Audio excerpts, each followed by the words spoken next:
নৈহাটি আরসির পরিচালনায় 2025 তিনটি নাটক নিয়ে অনুষ্ঠিত হলো নাট্য অনুষ্ঠান নৈহাটি ঐক্যতান মঞ্চের।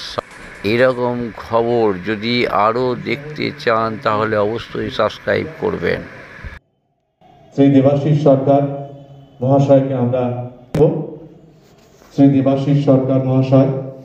আমরা ডেকে নেব হালিশহর উত্তরসূরির শ্রী সঞ্জয় ব্যানার্জি মহাশয়কে। আমরা ডেকে নেব শ্যামবাজার নাট্যচর্চার শ্রী সমরেশ বসু মহাশয়কে।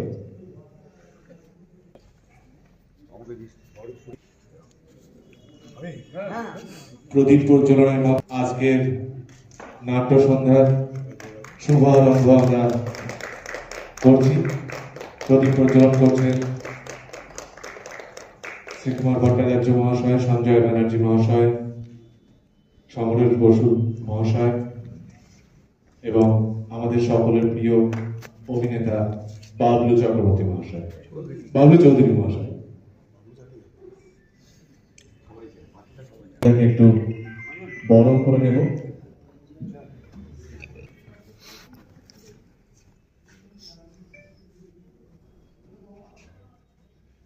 মৌমিতা আমাদের দলের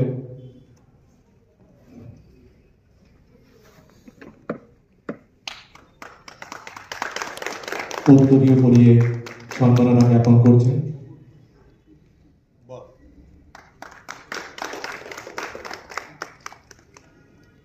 মেমেন্টো বরণ করে নিলাম।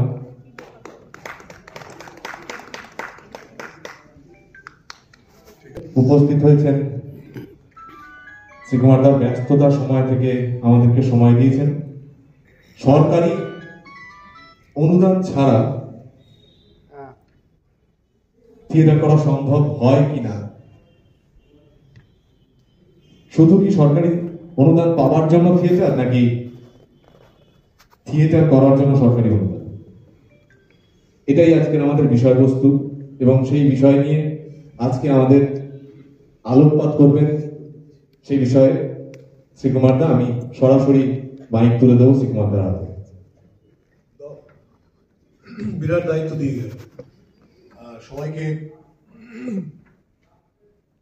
আমার সামনে যারা বসে আছেন প্রত্যেককে ধন্যবাদ দিচ্ছি যে সেমিনার শুনতে তবু আসে।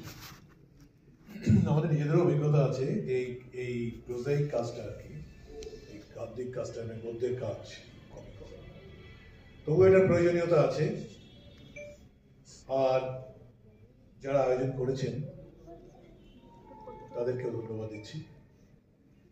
আমরা যে বিষয়টার উপরে দাঁড়িয়ে আছি এখন, আচ্ছা আমার টাইম কতটা?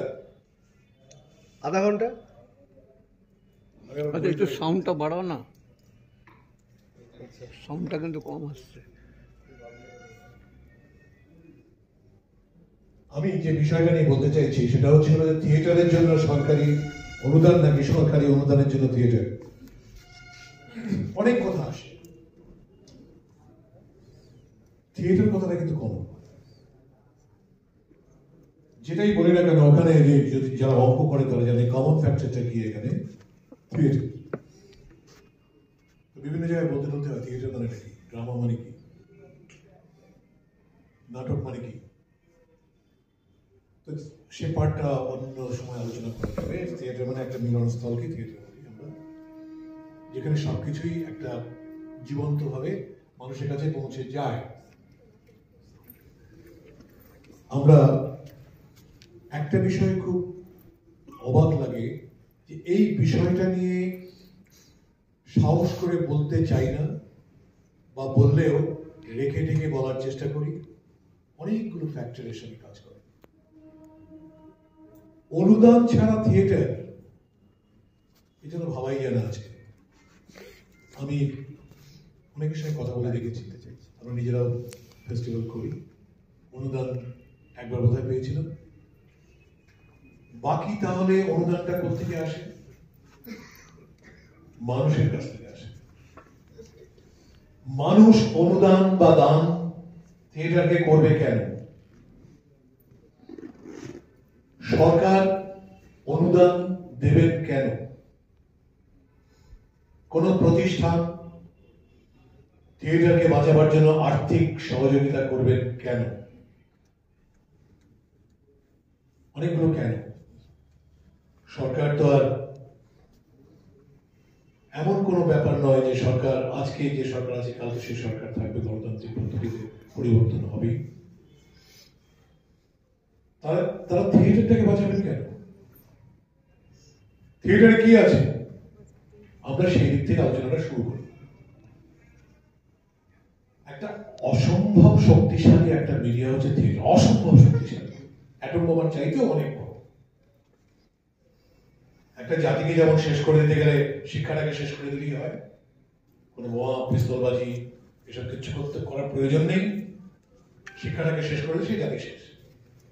পৃথিবীতে বহু উদাহরণ আছে। তেমনি ভাবে থিয়েটারটাকে যদি বন্ধ করে দেওয়া যায় তাহলে সব শেষ। কৃষ্টি, culture, everything will be in a deadline. পারেনি কেউ। কেন পারেনি? নিজস্ব একটা শক্তি আছে, বারবার সে শক্তি সঞ্চার করে এবং উঠে দাঁড়ায়। কি কথা বলে থিয়েটার কেন বেঁচে আছে? তার জীবন ঘাটিটা কি? এই যে আপনারা বসে আছেন, আপনাদের মনের কথাগুলো বলবেছে। মঞ্চে দাঁড়িয়ে সেই কথাগুলো যখন আপনাদের কাছে যায় তখন আপনারা কি হন? কমিটেড হয়ে যান। এই তো আমার কথা। তাহলে কি করতে হবে? হাত বাড়াচ্ছেন যখন তখন থিয়েটার পথ দেখায়। এখানে 3 ঘন্টা এই বিষয় নিয়ে আলোচনা করা যায়। কোথায় কোথায় কোন কোন দেশে কিভাবে পথ দেখিয়েছে। আমার দেশে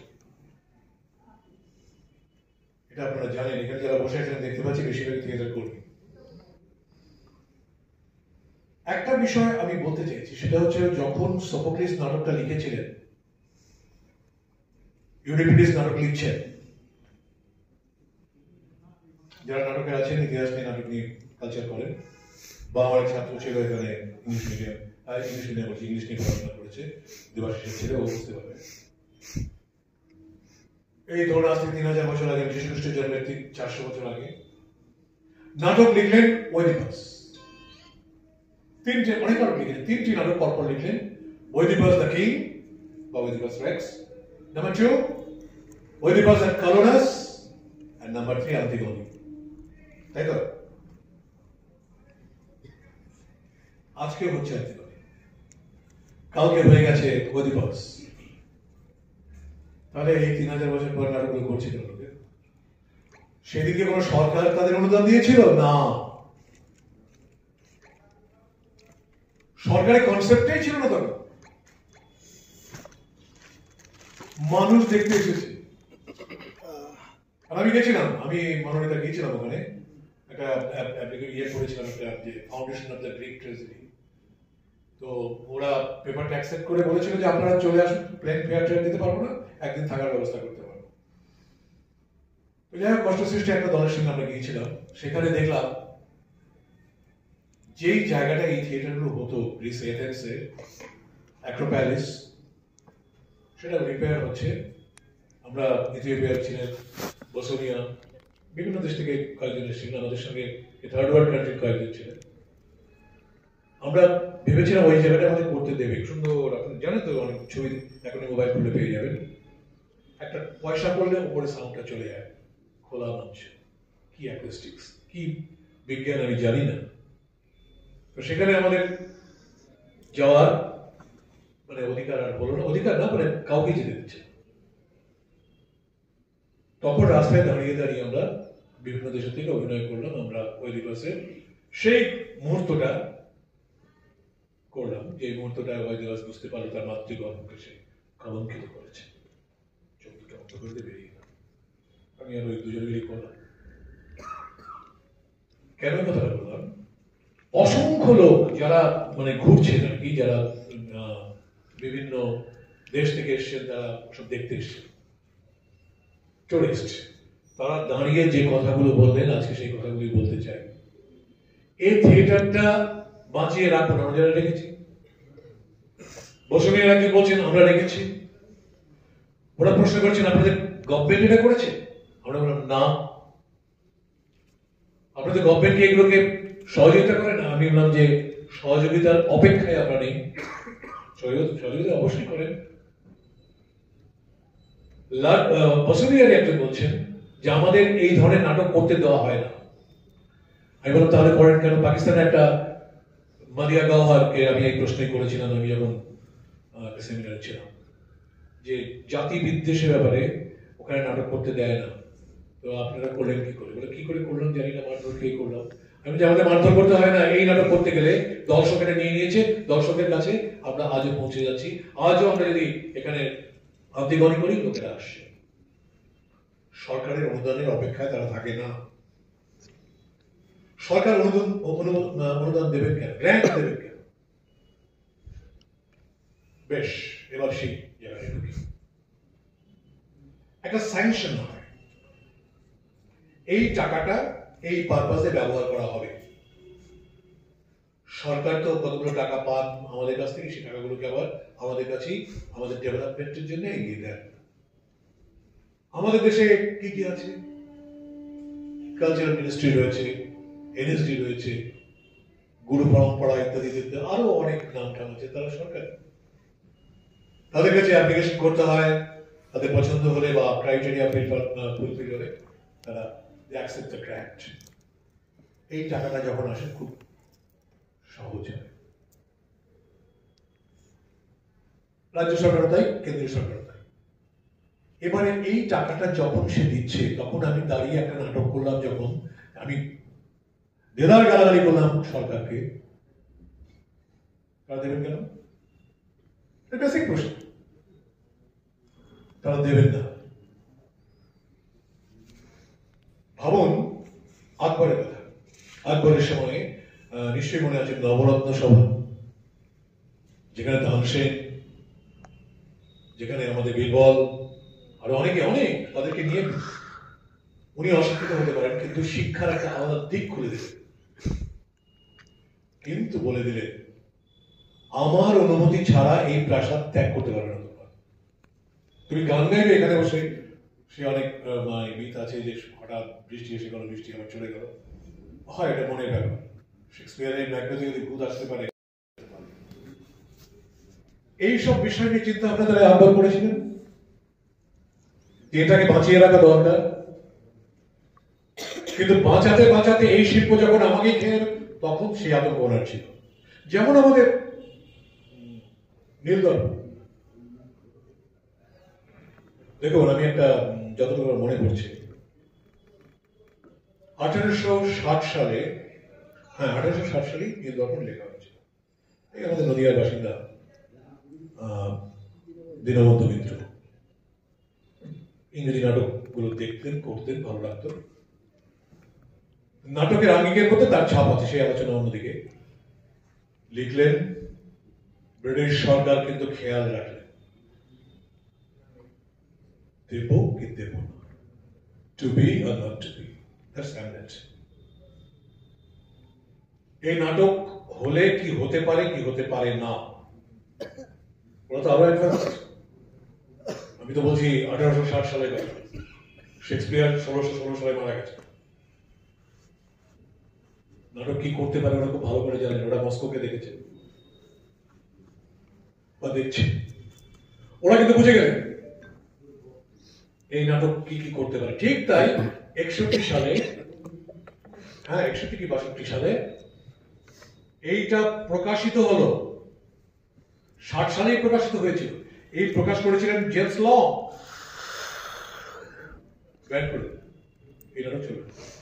এবং প্রকাশককে, জেমস লংকে আপনারা জানেন, আপনার নাম, আমার ছাত্র হলে আমি বলতাম যে আপনারা মানে তোমরা লিখে রাখো, তাকে কারাবাস করতে হবে, 1 মাসের জেল, 1000 টাকা জরিমানা, এই নীলদর্পণ নাটকটা লেখার জন্য। তাহলে কি সরকার অনুদান দিয়েছিল? সরকারের পেছনে দাঁড়িয়েছিল না। ওই সালে রবীন্দ্রনাথ জন্মগ্রহণ করছে 1861, ওই টাইমটা তো সাংঘাতিক একটা সময় আমাদের। আচার্য প্রফুল্লচন্দ্র রায় জন্মগ্রহণ করছেন, আরো অনেকে। বেশ, তাহলে এই জাতীয় নাটককে কোনো দিন কোনোভাবে সরকারের পৃষ্ঠপোষকতা পায় না, কিন্তু নাটকটা এগিয়ে যায়। নাটক যখন মানুষকে নিয়ে কাজ করা শুরু করে, মানুষকে একটা দিক দেখাতে পারে, তখন সরকার নড়ে চড়ে বসে যে এই নাটকটাকে আমার পৃষ্ঠপোষকতা করা দরকার। কেন? যাতে সবাই বুঝতে পারে এই নাটকটা কারা চালাচ্ছে। সরকার এই নাটকের জন্য অনুদান দেয়, সরকার প্রচুর টাকা দিচ্ছে আজ নাটকের দলকে, বিভিন্ন দলকে, রাজ্য সরকার দিচ্ছে, কেন্দ্রীয় সরকার দিচ্ছে, এবং তারা বুঝতে পেরেছে যে নাটকের মাধ্যমে আমি একটা বিরাট জগৎকে আমি পেয়ে যাব আমাদের পাচ্ছি। আপনারা দেখতে পাচ্ছেন নাটকের সঙ্গে যুক্ত শাসক দল, শোষক দল বলে কিছু নেই, সবাই যুক্ত। এবং নাটকের যে গতি, যে মানে যেটা বলছিলাম প্রথমেই, what is the difference between other parts of literature and drama? আপনি একটা কবিতা লিখুন, গল্প লিখুন, উপন্যাস লিখুন, পড়লেন, অনুধাবন করে কল্পনার পায়াটাকে ছেড়ে দিলেন, কল্পনার জগতে দেখছেন। But no drama is written for that purpose only. কোন নাটক, কোন নাট্যকার শুধুমাত্র পড়ার জন্য নাটক লিখে নাটক লিখেছেন একটা মঞ্চে বা একটা জায়গায়, সেটা একটা থিয়েটার, সেটা সবাই অভিনয় করে। This is the basic difference. অন্যান্য সাহিত্যের অন্যান্য পার্ট থেকে নাটকের পার্টসটা এই কারণেই আলাদা, আর এই কারণেই মানুষের কাছে গ্রহণ। 2-3 সেকেন্ডের মধ্যে নাটক হচ্ছে, যেমন অ্যাডভার্টাইজ হলো। আমাকে আমার কলেজ থেকে একদিন বললো যে 8 মিনিটে একটি নাটক করে দিতে হবে। আমি তোমার লেখো, 8 মিনিটে ছাত্রছাত্রীদের বললাম, তারা বললো যে ঠিক আছে, চেষ্টা করছি, করে করে একটা কিছু তারপর ওই একটা হোয়াটসঅ্যাপের মধ্য দিয়ে বেরিয়ে গেল। এটা কে বললো? এটা সরকার বললো। সরকারের সরাসরি সরকার নয়, সরকার থেকে নেওয়া এক ধরনের institution, that is JIS college of engineering. তারা নাটকটাকে কিন্তু টাকা দিলেও করা হলো, তাদের পক্ষেও কথা আছে, বিপক্ষেও কথা আছে, কিন্তু নাটকটা হোক সেটা তারা চেয়েছে, তার শক্তিকে তারা ছাড়তে পারেনি। এটাই হচ্ছে নাটকের সার্থকতা। আমি এবার সরকার যখন টাকাটা দিচ্ছে, তখন সে দুটো কারণে দিচ্ছে, নাটকটা ভালো হোক এবং এই নাটকের মাধ্যমে আমি যে পেছনে আছি সেটা সবাই বুঝুক। আমরা তাহলে কি করবো? যারা তাহলে কি অনুদান ছাড়া, সেকেন্ড পয়েন্টে মানে ওই পয়েন্টে চলে আসছি যে অনুদান ছাড়া কি নাটক হবে না? তাহলে একটাই প্রশ্ন, অনুদান ছাড়া কি নাটক হয়নি? অজস্র নাটক অনুদান ছাড়া হয়েছে, হচ্ছে, হবে, এটাই ইতিহাস। আমি বললাম না সে সোফোক্লেসের টাইম থেকে আজ অব্দি এটাই কিন্তু জ্বলন্ত ইতিহাস, এবং এটা হবে। এই নাটক করতে গিয়ে আপনারা তো জানেন যে শাসক দলের বিরুদ্ধে যখনই কথা হয়েছে, আক্রমণ হয়েছে, মারধর হয়েছে, খুন হয়েছে আমার দেশে। তো এরকম আপনারা বলতে পারেন আরো অনেক, আমি প্রবীর দত্ত আছে, প্রবীর দত্তই বোধ হয় তিনি, প্রবীর গুহ। তো এগুলো তো নাটকের সঙ্গে ওতপ্রোতভাবে জড়িত। স্যামুয়েল ডি, তারপরটা মনে পড়ছে না আমার, খোদ ব্রিটেনে খুন হয়েছে। উনি হেনরি দ্য ফোর্থ নাটকটাকে বর্তমান, তখন কে যেন থ্যাচার বোধহয় ছিলেন, তার প্রতিভূ হিসেবে দাঁড় করিয়েছিলেন। তার জন্য তাকে বাড়ি থেকে তুলে নিয়ে গিয়ে গায়েব করে দেওয়া হয়, তাকে আর খুঁজে পাওয়া যায়। নাটক থেমে গেলেন।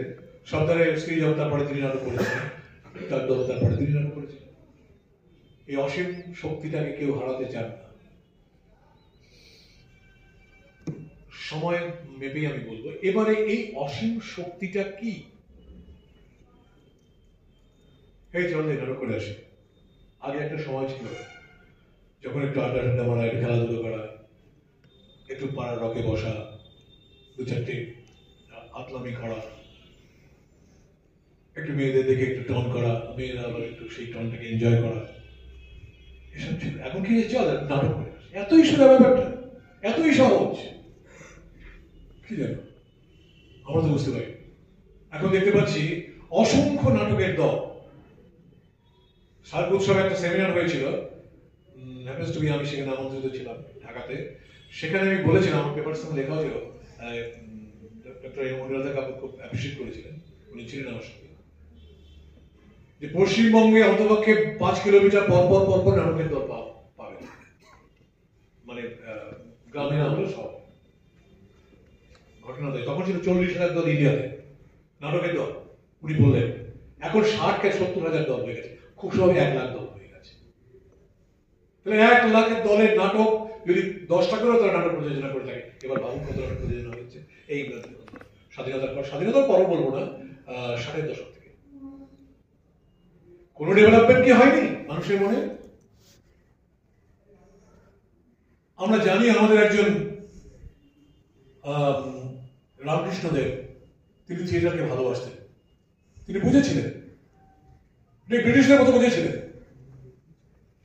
যে নাটক কি করতে পারে। ফলে নাটক সরিয়ে দেয়, নীল দর্পণকে হজম করে দেয়, বন্ধ করিস না। ব্রিটিশরা কি করলো, ওরাই ইন্ডিগো প্ল্যান্টার্স নাম দিয়ে কয়েকটা লাইন টাইম বাদ দিয়ে ওরাই বলবো যে করো না করো। কি অদ্ভুত ব্যাপার। রামকৃষ্ণদেব বললেন লোকশিক্ষা হয়, লোকশিক্ষা হয়। অনেক ছাত্র লোকশিক্ষা মানে কি স্যার? লোক মানে তো মানুষ, আমি হ্যাঁ মানুষ। বলছি কোন মানুষটা স্যার? আচ্ছা ঠিক প্রশ্ন করেছি, কোন মানুষটা? লোক, লোক একটা সাহিত্য আছে, অর্থাৎ বেশিরভাগ লোক যারা পুঁথিগত শিক্ষা নেই, কিন্তু মূল শিক্ষাটা আছে রামকৃষ্ণদেবের মতো, তারা কিছু জানতে চায়, শিখতে চায় প্রতি মুহূর্তে। আমরা শিখতে চাই না, কিন্তু তারা কিন্তু প্রতি মুহূর্তে শিখতে চায়। তাদের জন্য থিয়েটারটা করো, ধর্মের আবরণে করো, যে কোনো আবরণে করতে পারো। একটা মেসেজ চলে যাচ্ছে মানুষের কাছে। আমি কত বড় হরিদাস বল যে আমি সেই মেসেজটা নাটকে দেব, কিন্তু আমি নাটক সম্বন্ধে কিছুই জানি না। চল যাই নাটক করে আসার দলে আমি, চলবে না। নাটক নিয়ে পড়াশোনা করতে হবে, নাটকের ইতিহাস জানতে হবে, নাটকের গঠনটা জানতে হবে। এখানে একটা ড্রামার স্টুডেন্ট থাকলে নিশ্চয়ই আমার সঙ্গে একমত যে নাটকটা যে 5টা স্তর আছে সেটাকে বুঝতে হবে। Exposition, growth of action, climax, falling action, catastrophe. এই সেই 5টা স্তর নাটকটা ক্রস করছে কি, কভার করছে কি? করে যাচ্ছে। No crisis no drama, no pathos no drama. আমার কোনো সংঘাতই নেই, ভালো মন্দ কোনো সংঘাতই নেই। কিসের নাটক হতে পারে না? ওই মানে হ্যাঁ দেখতে দারুণ অভিনয়, ওই বা কি দেখলি, অসাধারণ অভিনয়। আমাকে কয়েকদিন আগে আমি জিজ্ঞেস করলাম, দেখলাম দারুণ একটা সার্কাস দেখলাম, নাটকের নাম বলবো না, দারুণ সার্কাস, সার্কাসও বলিনি আমি, দারুণ সার্কাস দেখলাম। কি বডি মুভমেন্ট, কি লম্ফজম্প, লাভ দিয়ে টেবিলে উঠছে, আবার এক পাক খেয়ে নেমে গেল, কি অসাধারণ দেখলাম। এসে গেছে বিখ্যাত দল কলকাতায়। কলকাতার একটা জায়গা আছে, ওরা মনে করে সবকিছু বিখ্যাত, আদৌ না। এই যে এক্ষুনি নাটকগুলো দেখবেন আপনারা, আমি তো ভালো করে জানি অনেক ভালো নাটক করে। এদেরকে আমরা 2,000-3,000 টাকা দিয়ে আনি, এরা নিজেরা 8,000 টাকা খরচা করে চলে আসে। কেন? মানুষের কাছে মেসেজটা দেওয়ার জন্য। সরকারি অনুদান অপেক্ষায় এরা থাকে না। যেটা বলে আমি শেষ করবো সেটা হচ্ছিল যে শক্তিটা আমি বলার চেষ্টা করলাম, যে শক্তিকে কেউ দমাতে পারেনি, যে শক্তিটা চিরকাল থাকবে। অ্যারিস্টটল, আমার গা ছমছম করছে, অ্যারিস্টটল ওই নাটকগুলো দেখে তার পোয়েটিক্সটা লিখেছে। ওইখানে যখন নাটকগুলো করছি আমি জীবনটা মনে হচ্ছে সার্থক হয়ে গেল। দেশটা তো তাই, হোমারের দেশ, অ্যারিস্টটলের দেশ, আলেকজান্ডারের দেশ। অ্যারিস্টটল লিখতেন, সেখানে দাঁড়িয়ে লিখেছিলেন এই ওই গ্রিক ট্র্যাজেডিগুলো দেখে, is an imitation of an action. Tragedy is an imitation of an action, মানে drama is an imitation of an action. Right? অর্থাৎ মানুষ যা করে সেটা তোমাকে দেখাতে হবে, সেটাকে তোমাকে শিখতে হবে। সেটা মঞ্চে করো, মঞ্চের বাইরে করো, কিন্তু সেই কাজটা তোমার। তুমি বিরাট অট্টালিকায় থাকতে পারবে, তোমাকে অভিনয় করতে হবে একটা ভিখারি। তোমার ভিখারি তার বডি ল্যাঙ্গুয়েজ থেকে শুরু করে সমস্ত কিছু তোমাকে শিখতে হবে। এখন তো শেখার অনেক জায়গা রয়েছে, আমাদের শেখার জায়গা খুব কম ছিল, কিন্তু আমাদের মধ্যে একটা শেখার আগ্রহ ছিল। দেখেছি, শুনেছি, শিখেছি, কিছুই শিখতে পারিনি। অনেক ভুলভাল করে আমাদের সাথে অনেক আমাদের জুনিয়ররা ভালো করে। কিন্তু এই যে শক্তি শুধুমাত্র অভিনয় নয়, না কিসের উপর দাঁড়িয়ে অভিনয় করেন? প্লটটা নর্মাল প্লট কি দিয়ে ভরাতে হবে? লাইট, মিউজিক, গাও গাও করে মিউজিক বাজিয়ে দাও, আসলে দু চারটে লাভ ঠাপ দিয়ে দাও, প্লট নেই। কি দেখলাম, কি বুঝলাম, পরের দিন মনে করতে হয় কি নাটক দেখলাম। ওইটাই খালি মনে ধাম ধুম শব্দ শুনলাম, প্রাণ করে আওয়াজ হলো, দুরুম করে লাভ দিয়ে একজন পড়ে গেল, লাভ দিয়ে পড়ে গিয়ে মিউজিকটা বেজে উঠলো, দাম মিউজিক বেজে উঠলো, কাট লাইট। ও মাই গড, এগুলো হয়তো দরকার আছে আজকালকার দিনে, কিন্তু নাটকটা প্লট শুধু নয়, ক্যারেক্টারাইজেশন এবং প্রতিটি জায়গা, তার ডিরেকশন, আলো মঞ্চে থাকলে আর কি রাতে করতে গেলে গ্রিক আমলে তো সূর্যোদয় থেকে সূর্যাস্ত নাটক হতো, কারণ আলোর ব্যাপার ছিল। নাটক শুরু হতো সূর্যোদয়ে, শেষ হতো সূর্যাস্ত, হাজার হাজার লোক বসে বসে দেখতে হতো সেসব নাটক। যাকে সে আরেকদিন আলোচনা যদি সুযোগ থাকে বলবো। তাহলে এই নাটকের মধ্যে এই শক্তিটা যদি বার করতে হয়, আমাকে কিন্তু শক্তিশালী হতে হবে, আমাকে সেই জায়গাটায় আসতে হবে। এআই এর নাম তো এসে গেছে না, এটা দিয়ে শেষ করবো। Artificial intelligence, dangerous thing, it will engulf you. আর 5 মিনিট আছে, 5 মিনিটস, 5 মিনিট শেষ করবো। আমি তাহলে জিজ্ঞেস করলাম যে আর্টিফিশিয়াল ইন্টেলিজেন্স পক্ষে বিপক্ষে আমাদের দেশে পরিপ্রেক্ষিত বলুন। আর্টিফিশিয়াল ইন্টেলিজেন্স চলবে না sir, artificial intelligence each and every student AI এর পক্ষে আসবে, আমি জানি। যেদিন আপনাদের যারা একটু বয়স্ক মনে আছে যে অটোমেশন আমার দেশে দরকার আছে কি নেই, মাস্টারমশাই বসে আছেন, ওনারা প্রশ্ন করেছিলেন, ক্লাসে প্রশ্ন দিতেন, Nityananda automation is necessary or not, কিন্তু সে অটোমেশন নটই বলেছিল বেশিরভাগ যে আমার দেশে অসংখ্য লোক বেকার হয়ে যাবে, কিন্তু অটোমেশন এসে গেছে। হেরিকেন নিয়ে কি আমরা ঘরে থাকবো? আমরা কি আলো জ্বালাইনি? জ্বালিয়েছি, অটোমেশন এসে। এখন আমাদের মোবাইল এসে গেছে, আমরা একটা সাংঘাতিক জগতে প্রবেশ করছি। অবশ্যই বলবো সাংঘাতিক জগৎ, কোনো বন্ডিং থাকবে না মানুষের মানুষের, আমার মতো করে আমি বানিয়ে নেব। নাটকের ক্ষেত্রে আসি, এটি অনেক আলোচনা আছে। নাটকে বলছে এআই কে আস্কিং করলে ইট উইল বা শি উইল বা he will make your plot correctly without any error. আমি খালি বিষয়টা বলে দেবো, সে প্লট বানিয়ে দেবে। ডিরেকশন কোন কোন অ্যাঙ্গেল থেকে লাইটের হবে নিখুঁত করে দেবে। মঞ্চের কতগুলো ডিভিশন আছে যারা নাটক করেন আপনারা জানেন, যে আমরা পেছনের দিকটাকে বলি যে আপ স্টেজ, সামনেটাকে বলি ডাউন স্টেজ, আরো আবার কতগুলো জায়গা আছে। মঞ্চটা এরকম হওয়া উচিত, ওরা বলে দেবে এরকম হওয়া উচিতই, শুধু নয় এই নাটকের জন্য মঞ্চটা কিরকম হওয়া উচিত। এরকম তো মঞ্চ হতে পারে না, বরং মঞ্চটা এরকমই হয়, এই যে আমার হাত থেকে ওরা ঠিক করে দেবে। পৃথিবীতে কোন পয়েন্টটা সবচেয়ে গুরুত্বপূর্ণ সেটা খালি বলে দিতে হবে, কয়েকটা আউটলাইন, ওটা সে নাটকটা বানিয়ে দেবে। Writer AI, not you not me. আমরা আপনারা কেউ লিখতে পারবো না, লিখতে চাইবো না। এটা কারা আনছে? এটা আনছে বড় বড় কোম্পানি। অনুদান দেবে কে? সেই সব কোম্পানি। কার মাধ্যমে দেবে? সরকারের মাধ্যমে দেবে, কারণ সরকারটা তাদের হাতে কেনা হয়ে যাবে। The days are coming, the gloomy days are coming. আমার দেশে, সারা পৃথিবীতে এ নিয়ে চিন্তা ভাবনা শুরু হয়ে গেছে, কিন্তু কিচ্ছু করতে পারবে না।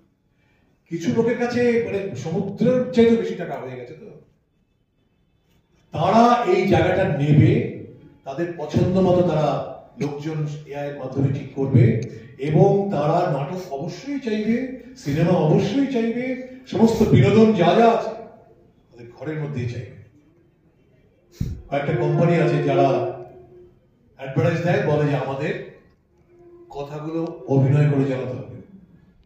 আমাদের কল্যাণীতেই হয়েছে, মঞ্চটার নাম নাই বাবা, সে 25,000 রুপিস দেবে, তাদের কোম্পানির হয়ে নাটক বানিয়ে আগে করে দেখাতে হবে। দল রাজি হয়ে গেছে, 25,000 টাকা কে দেবে? কোম্পানি দিচ্ছে।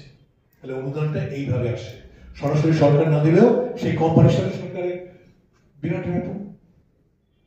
তাহলে এটা ছাড়া, অর্থাৎ অর্থনৈতিক জায়গাটা আমি শেষ করছি, নাটকে এই জায়গাটা অত্যন্ত গুরুত্বপূর্ণ। আজকে আজকের দিনে তো আরো বেশি গুরুত্বপূর্ণ। এটা দেখার দায়িত্ব কবে নিতে হবে? আমরা সরকারকে গালাগালি করে লাভ নেই। সরকারের দায়িত্ববোধকে আমরা উস্কে দিতে পারি, কিন্তু অর্থনৈতিকভাবে ক্লিষ্ট হয়ে আমি থিয়েটারটা মঞ্চে দাঁড়িয়ে করতে পারবো না, আর পাঁচজনের সঙ্গে টিকে থাকতে পারবো না, সেটা ব্যক্তিগতভাবে আপনারা নিন। যে দল সরকার অনুদান পাবে না সে দল মুছে যাও, নাটক করো না, এটা ইনডাইরেক্টলি বলার চেষ্টাও আপনারা করবেন না, আমরাও করবো না। বরঞ্চ হাত পাতি আমি নিজেও দর্শকের কাছে কোনো সময় লিফলেটের মাধ্যমে যে আমাদের কিছু টাকা পয়সা দিন, আমরা একটা নাটক করতে চাই। আমরা এবার একটা নাটক করতে চাইছি যে তৃতীয় বিশ্বযুদ্ধ হবে জল দিয়ে, এটা ওরই লেখা, সেটাকে আমি করেছি। এই কথাটা বলা দরকার আছে, পছন্দ হচ্ছে না অনেকে। পানীয় জল নিয়ে তো সাংঘাতিক সমস্যা তৈরি হয়ে গেছে, মারাত্মক বিষয়। পুকুর কেনা, নদী কেনা, সমুদ্র কেনা শুরু হয়ে গেছে। তারা এবার 200 টাকা লিটার বিক্রি করে কোন গরিব লোকটা 200 টাকা দিয়ে কিনে খেতে পারবে? মরে সাফ হয়ে যাবে। বলেছিলাম না যে পৃথিবীতে কোনো ডেভেলপমেন্ট হতে গেলে 500 কোটি লোককে শেষ করতে হবে, তাহলে কোনো ডেভেলপমেন্টই হবে না, কোনো চাকরি হবে না, কিছুই হবে না। এবং স্বামী স্ত্রী বলে কোনো পরিচয় থাকবে না, কোনো সন্তান থাকবে না, কেউ আর সাহায্য করবে না। সেই ফিনিশিংটা অন্যভাবে শুরু করতে হবে। ক্রাইসিস অফ দ্য ওয়াটার, এরা তারা অনেক কিছু তৈরি হয়ে গেছে। একটাও অ্যাটম বোমা ফেলতে হবে না। অ্যাটম বোমা ফেললে যেন আমি ফেলে পাশের দেশে আছে সেও ফেলে দেবে, অ্যাটম যুদ্ধ হবে না, হবে। এই কথাগুলো চিন্তা করবে কে বলবে? এই কথাগুলো বলার জন্য কি আমি সরকারের কাছে আবেদন নিশ্চয়ই করবো। সরকার অবশ্যই আমাকে, আমি এই আশা রাখবো যে এই কথাগুলোকে সরকার বলানোর জন্য আমার দলকে এসে পছন্দ করুন, না করলেও থিয়েটার থেকে থাকে। আর একদিন গুছিয়ে আবার একটু বলবো। ধন্যবাদ আমার কথাগুলো শোনার জন্য। নমস্কার। একদম ঠিক আছে। শ্রীকুমার দাকে আমাদের আন্তরিক অভিনন্দন, শুভেচ্ছা। তার এই ব্যস্ততার সময় থেকে আমাদের যে সময় দিয়েছে নৈহাটি আশির সমস্ত কলাকুশলী এবং সবাই আপ্লুত। আমরা শ্রীকুমার দাকে আসন গ্রহণ করতে বলবো। আমাদের এরপরে পরবর্তী পর্বের যে 3টি নাটক, প্রথম নাটক হালিশহর ইউনিটি মঞ্চ স্বপ্নের এক ফেরিওয়ালা। আমরা শুরু করবো হালিশহর ইউনিটি মঞ্চের নাটক স্বপ্নের এক ফেরিওয়ালা দিয়ে। আজকের সন্ধ্যের প্রথম নাটক স্বপ্নের এক ফেরিওয়ালা। এ কথা বহু বইতে ইতিহাসে স্বর্ণাক্ষরে রচিত হয়েছে। এক সাধারণকে অসাধারণ হয়ে উঠতে গেলে অনেক ত্যাগ স্বীকার করতে হয়, এ খুব স্বাভাবিক। কিন্তু তার সঙ্গে আরো যে সাধারণ মানুষেরা জড়িত, তাদেরও অনেক চাওয়া পাওয়ার বলিদান হতে বাধ্য, অনেক সময় তাদের অনিচ্ছাতে। যিনি স্বেচ্ছায় সব ত্যাগ করলেন তিনি পেলেন মহাত্মা উপাধি। কিন্তু তাকে মহাত্মা করে তুলতে যে কাঁধগুলি ছিল সেগুলির কথা কজন আমরা জানি? মহাত্মাজি নিজেও কি জানতেন? এবার ধরুন যদি ভুলে যাই স্থান, কাল, বাস্তবতার হিসেব নিকেশ, গান্ধীজির কোনো এক জন্মদিনে যদি কালের ওপার থেকে আমন্ত্রণ করি তাঁর স্ত্রী কৌস্তরভা গান্ধীকে, তিনি আজ পালন করবেন গান্ধী জয়ন্তী। তার কণ্ঠে শুনব, তার চোখ দিয়ে দেখব গান্ধীজির বাকি ইতিহাস, যেটা লিখতে গিয়ে ইতিহাসবিদদের কলমের মধু ফুরিয়ে গিয়েছিল। সেই কলমের চোখের জল ধরে বাকি ইতিহাস কি বলবেন কৌস্তরভা গান্ধী? দাড়িপাল্লা সরিয়ে রেখে আসুন, হৃদয় দিয়ে মেপে দেখি।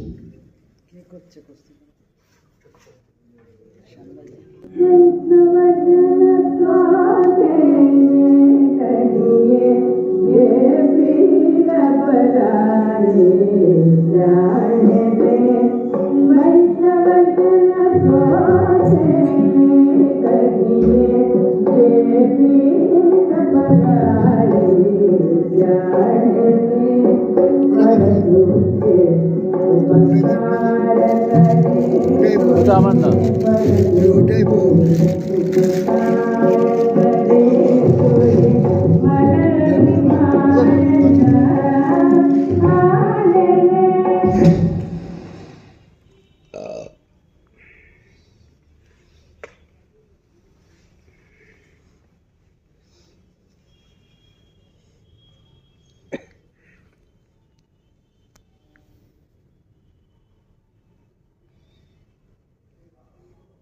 আজ ওর জন্মদিন।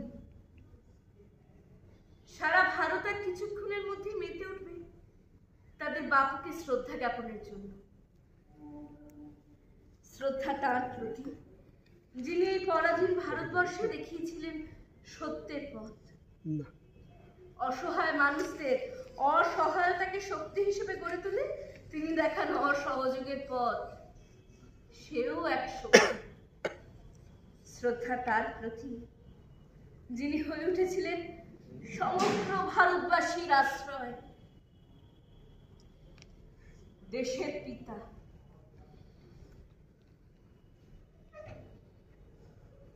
বাপু।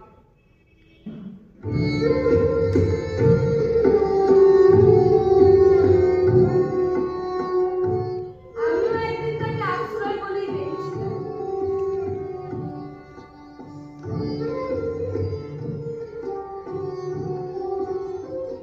সেই 1883, 61 বছরের সংসার।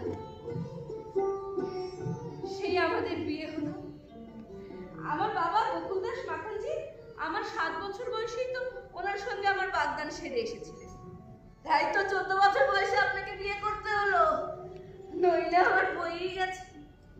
মানুন আর নাই মানুন, আমি কিন্তু আপনার থেকে 6 মাসের বড়। কি? স্বামী ছোট হতে পারে না? কোথায় লেখা আছে?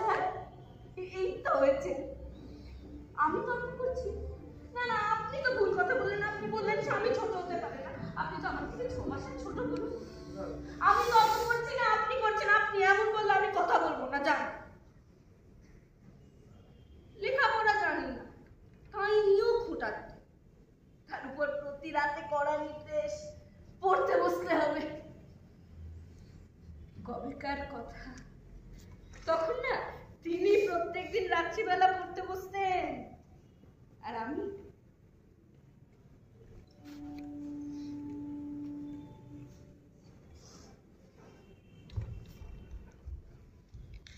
এই তো বসেছি।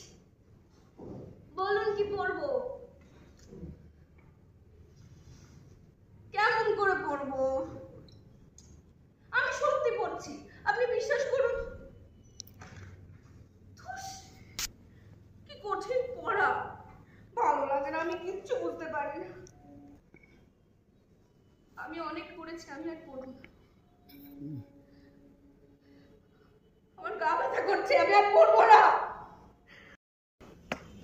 কোথায় গেলেন?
সেদিন রাত্রিবেলা শ্বশুরমশাই মারা যান। তার কয়েকদিন পর আমাদের একটি ফুটফুটে সন্তান। কি মিষ্টি!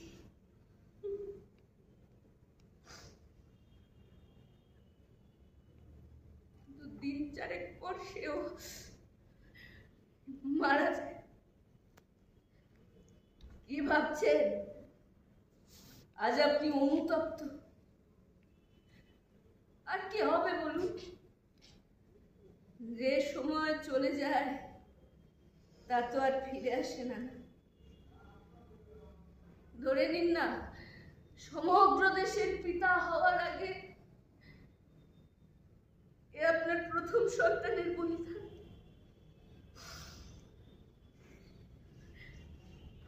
মনে রেখে লাভ কি?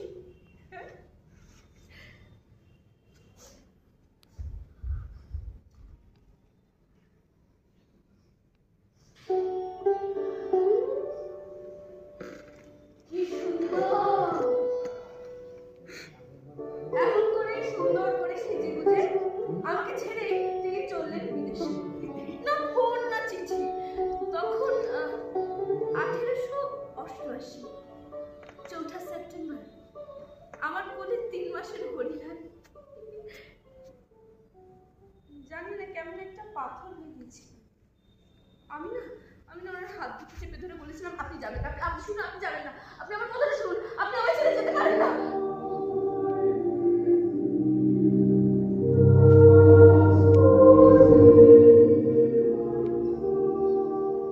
চলে গেলেন। আমার গলা দিয়ে কোনো স্বর বেরোচ্ছিল না।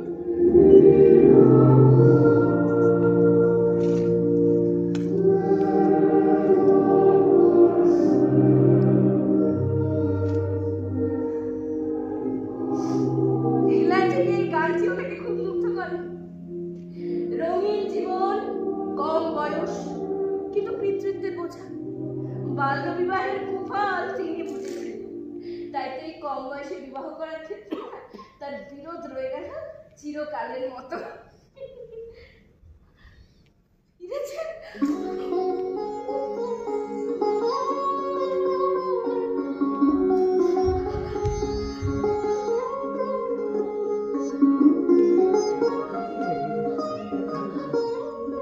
কতদিন হয়ে গেল বলুন তো? আপনার মনে না থাকলেও আমার মনে আছে। 2 বছর 9 মাস। কিন্তু 2 বছর 9 মাস আমার কথা মনে পড়েনি। মনে পড়েনি কোলের একটি সন্তান কিনে আমি কেমন করে আছি, কস্তুরবা বেঁচে আছে কি নেই। আমি যদি বেঁচে যেতে দেখতে যাই, আমি আর নেই তখন কি?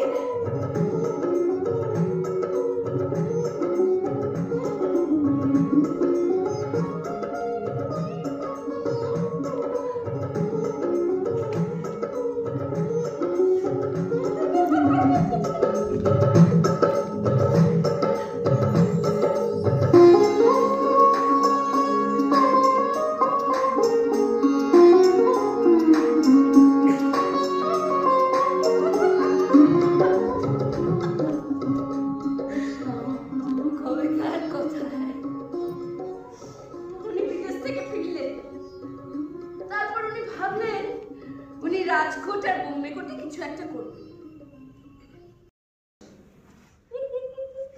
তিনি ফিরলেন, কিন্তু আবার না 4 মাস 24 দিন পর তিনি জরুরি কারণে চললেন। না না না না, আপনি যাবেন না, না না না না, আপনি যাবেন না। আমার কাছে নিয়ে চলুন। হ্যাঁ, এখানে সংসার আছে ঠিক, কিন্তু তাতে তো বলে আমার নয়। আপনি আপনার সন্তানদের পান না, আমি আপনাকে পাই না। তাছাড়া কি এই চাওয়া একজন স্ত্রীর খুব অপরাধ? আপনি আমার চোখের দিকে তাকিয়ে বলুন তো, এই চাওয়া কি একজন স্ত্রীর খুব অপরাধ? আমি যেটা চাই সেটা কোনো স্ত্রী চাইতে পারি না, তাই তো? আমি খুব অপরাধ করছি, আপনি আমাকে বলুন।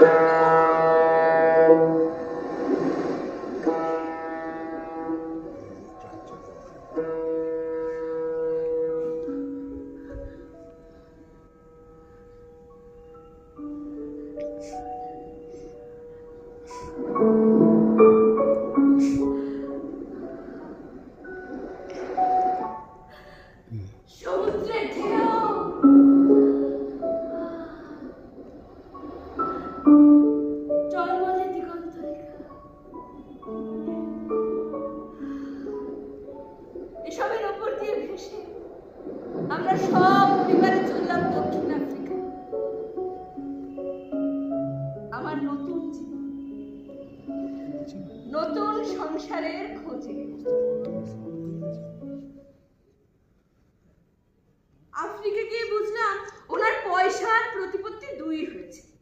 আমিও নিজেকে বদলাতে শুরু করলাম, শিক্ষিত হলাম, সেই সঙ্গে রামদাস আর দেবদাস।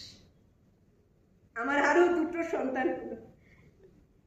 সেই তবে থেকেই না ওনার প্রগতিশীল ভাবনার সঙ্গে আমার স্বাভাবিক অভ্যেসে চিরকালের মতো দ্বন্দ্ব রয়ে গেল। একজন মহৎ মানুষের স্ত্রী হওয়ার জন্য যা যা করতে হয় আমি কিন্তু সব করেছি, সমস্ত কিছু। আমি করণিকদের বেড প্যান পরিষ্কার করেছি, আমি আমি অসুস্থ রোগীদের সেবা করেছি, আমি মরণাপন্ন রোগীদের চিকিৎসা করেছি, সমস্ত কিছু। মলমূত্র পরিষ্কার করেছি, গম ভেঙেছি, গুজরাটিতে কথা বলতে পারে সব। আর এই সমস্ত কিছু করেই হয়ে উঠেছি এক মহৎ মানুষের স্ত্রী। অনেক ত্যাগ স্বীকার করেছি, অনেক ঘাট ধাক্কা খেয়েছি, সেই সবই হয়তো সময়ের দান। কিন্তু সেবারে খুব আপত্তি করেছিল, না না না না আমি দেব না, না ও আমার উপহারে পাওয়া হার, আমি কেন দেব? হ্যাঁ আমি পেয়েছি ওটা। কি আপনি পেয়েছেন? মহিলাদের হার আপনি কি করে পাবেন? ওই হার আমার। আপনি যতই বাইরে কাজ করুন না কেন, আমি কিন্তু ঘরের ভিতর সামলেছি, ফলে ওই মহিলাদের অপরের জিনিসের উপর লোভ কোথায় করলো? উপহারে পাওয়া হার কখনো অপরের হয় না, ওই হার আমার। বুঝতে পেরেছি, আপনি একসাথে সবকিছু সংবাদপত্রে ফিরিয়ে দিয়ে নাম কিনবেন, তাই তো?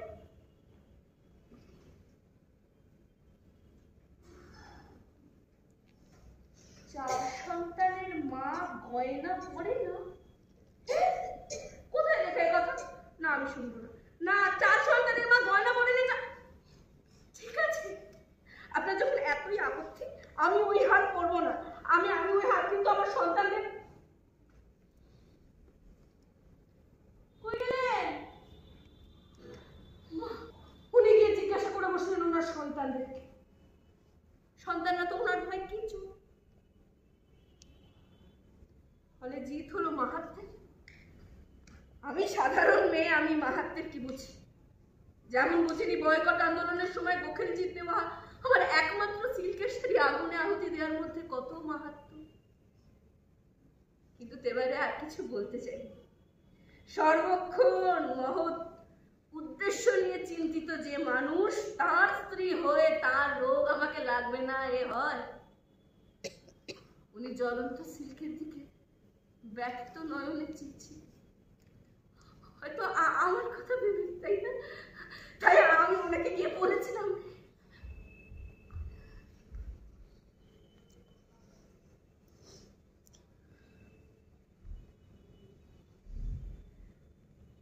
দামি দ্রব্য বর্জন করা আমার বহুদিনের অভ্যেস। আমি দ্রব্য বর্জন করতে শিখেছি।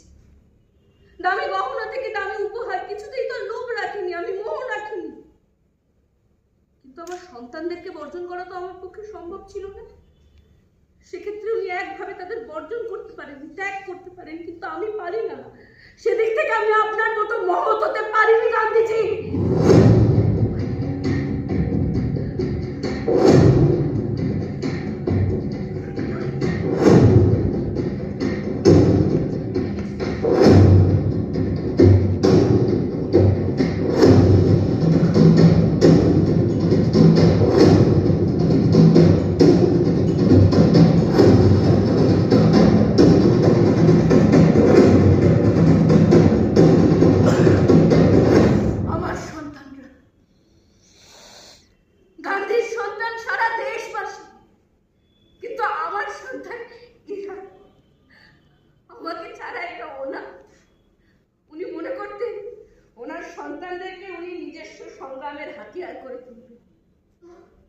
মহৎ ব্যক্তির সন্তান হয়ে জন্মানোর জায়গা এই যে মানুষ হয়ে ওঠার আগে না তাদের মহামানব হয়ে ওঠার সমন জারি করতে হয়।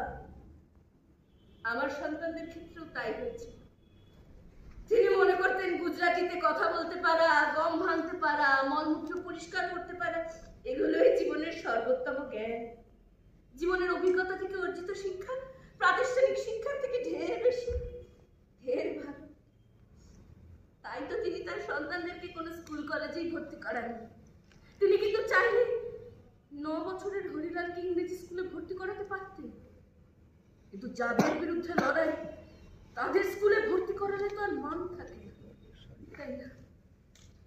হরিলাল ইংল্যান্ডে গিয়ে ল পড়তে চেয়েছিল, স্পন্সরও জুটে গেছিল, কিন্তু উনি কি করলেন? উনি হরির বদলে নিজের ভাইপো জগন্নাথকে পাঠালেন। জগন্নাথ কিন্তু কিছুদিন বাদে ফিনিক্স সেটেলমেন্টে ফিরে এলো। তখন আমার হরি আবার আবেদন করলো, আর সেই সময় উনি হরির আবেদন শুনে এক প্রতিযোগিতার আয়োজন করলেন, আর সেই প্রতিযোগিতায় কিন্তু আমার হরি প্রথম হলো। আমার হরি প্রথম হয়েছে, আমার খুব আনন্দ, এইবার আমার হরি যাবে। এইবার তুমি এবারও হরিকে না পাঠিয়ে এক ফারসি যুবককে পাঠান কেন? কেন বংশ?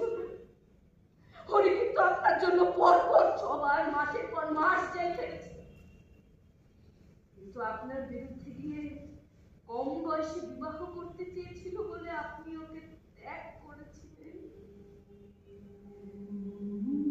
আপনি ওকে ত্যাগ করেছিলেন। ওইদিকে সমগ্র দক্ষিণ আফ্রিকার ভারতীয়রা ওকে দ্বিতীয় গান্ধী বলে আখ্যা দিচ্ছে, কিন্তু এখানে আপনি কোথাও ওর নাম করেছেন? ওকে ওর মর্যাদা দিয়েছেন, ওর নাম করে মর্যাদা হতে 1919-এ হতাশ হয়ে হরিলাল দেশে ফিরে এসে ক্রমশ নেশা আর ঋণে ডুবে যায়। বলছি আরসি নাট্য সংস্থার নৈহাটিতে নাট্য অনুষ্ঠান চলছে, ঐক্যতার মঞ্চে একদিনের নাট্য অনুষ্ঠান। তা কি বলবেন? বা প্রথম সই আপনাদের ছিল, হ্যাঁ, এই আরসি দুজন মানুষ, অঞ্জননাথ এবং কৌশিক, দুজন আমাদের খুব স্নেহের মানুষ, খুব প্রিয় মানুষ। তারা একদিনের উৎসব এই ঐক্যতার মঞ্চে আজকে আয়োজন করেছে। তাতে 3টি নাটক হবে। প্রথম নাটক ইউনিটি মালঞ্চর আমরা করলাম, দ্বিতীয় নাটক আছে উত্তরসূরি হালিশহর, তৃতীয় নাটক আছে শ্যামবাজার নাট্যচর্চা কেন্দ্র। ফলে 3টে নাটক পরপর হবে, 3টি ভালো প্রযোজনা, দর্শক দেখতে পারবেন। আমরা ইউনিটি মালঞ্চ ওদের উৎসব হলে আমাদের ডাকেন, আমরা নাটক করি। অনেক দিন বাদে আবার আমরা স্বপ্নের এক ফেরিওয়ালা নাটক করলাম, স্বপ্নের এক ফেরিওয়ালা, মলয় ঘোষের লেখা নাটক।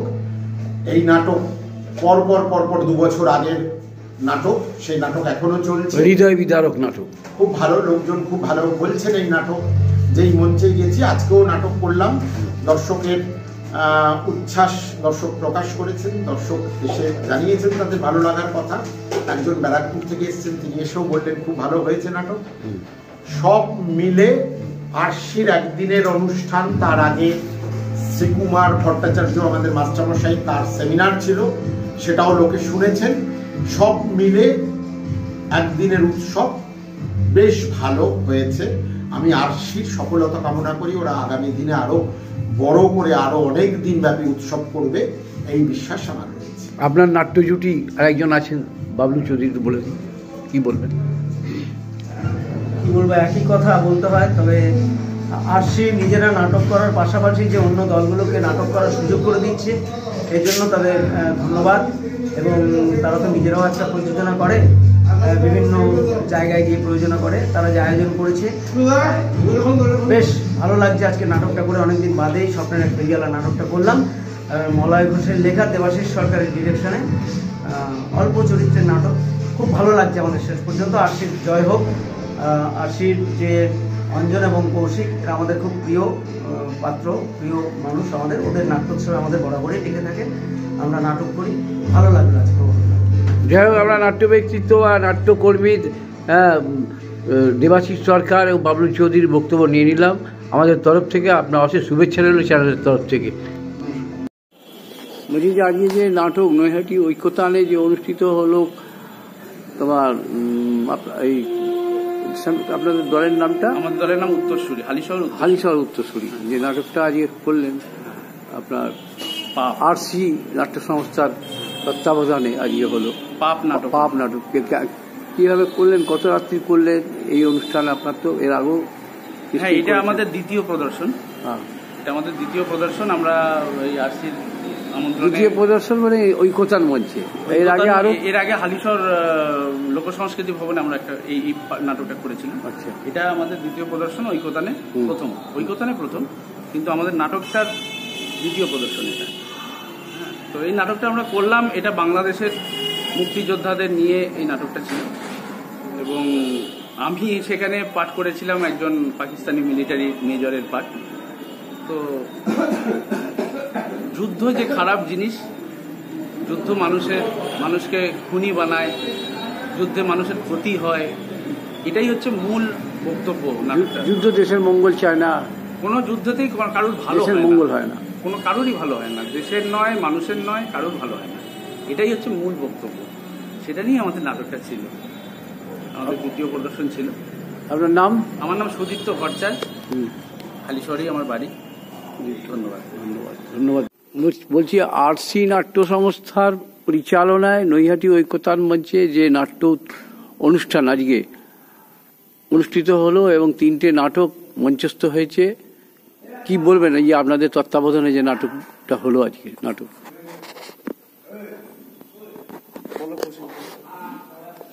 নৈহাটি আরসি নাট্য উৎসব আজকে অনুষ্ঠিত হলো 3টি দলের নাটক। হালিশহর ইউনিটি মঞ্চ, হালিশহর উত্তরসূরি এবং শ্যামবাজার নাট্যচর্চা, এই 3টি দলের নাটক ছিল। এবং তার সাথে আমাদের শুরুতে সেমিনার ছিল। সব মিলিয়ে সারা সন্ধে একটা জমজমাট অনুষ্ঠান, এবং নৈহাটির দর্শক আমার মনে হয় বেশ আপ্লুত হয়েছে এরকম একটি নাট্য সন্ধ্যা। বাকি আমাদের কাজটুকু আমরা করেছি, এবার দর্শকের কাজ দর্শক করে, তা আমাদেরকে নিশ্চয়ই বলবে। আমাদের যদি কোনো ভুল ত্রুটি থাকে নিশ্চয়ই তারা আমাদেরকে জানাবে। আগামী দিন আবার কবে নাটকের ভাবনা নিচ্ছেন, আবার নাট্য অনুষ্ঠান করার? মে মাসে আমরা একটা ফেস্টিভ্যাল করবো, সেটা রবীন্দ্রনাথ উৎসব হবে। রবীন্দ্রনাথের নাটক নিয়েই সেই উৎসবটা করবো আমরা, সেটা প্ল্যানিং করছি আমরা এখন থেকে। এবং তার সাথে রবীন্দ্র নাটকের ওপরেই সেমিনারও থাকবে। আজকে যেমন ছিল সেমিনার যে সরকারি অনুদানের জন্য থিয়েটার, না থিয়েটারের জন্য সরকারি অনুদান, এরকম একটা বিতর্কিত কিছু সাবজেক্ট নিয়ে আমরা মে মাসেও একটি সেমিনার করবো, তার সাথে একটি নাট্য উৎসব থাকবে। এছাড়াও নৈহাটি আরসির পরবর্তী শো এবং অভিনয় হালিশহর লোকসংস্কৃতি ভবনে 1 মার্চ হালিশহর উত্তরসূরি ফেস্টিভ্যালে। আজকের এই অনুষ্ঠান কতটা সার্থক হলো সেটা বলুন। আমাদের কাছে, নিজেদের কাছে সবসময় নিজেদের অনুষ্ঠান সার্থকতাই মনে হয়। সম্পূর্ণ সার্থক হয়েছে কি? হ্যাঁ, আমরা সম্পূর্ণ সার্থক, কারণ আমরা যে ভাবনা নিয়ে এগিয়েছিলাম আজকে উৎসব করবার জন্য, আমরা সেই ভাবনাকে পরিপূর্ণতা করতে পেরেছি। এটুকু আমাদের দিক থেকে আমাদের বক্তব্য। দর্শকবৃন্দ এবং দর্শক যারা ছিল তারা সারা সন্ধে বেশ আনন্দ পেয়েছেন। এই ধরনের 3টি নাটক আমরা 3 রকমের নাটক রেখেছিলাম, এবং শেষের নাটকটি যেরকম একক অভিনয়, তো মিলিয়ে মিশিয়ে দর্শক এক অন্য অনুভূতি নিয়ে আজকে সন্ধে বাড়ি গেছে। আপনার নামটা বলুন। আমার নাম কৌশিক গোস্বামী। আপনার? অঞ্জন নাথ। বলো তোমাদের নাম সবার। সোম পাসওয়ান। হ্যাঁ, বলো আকাশ মুখার্জি। তোমার নাম? ধন্যবাদ চ্যানেলের তরফ থেকে, ভালো থাকবেন।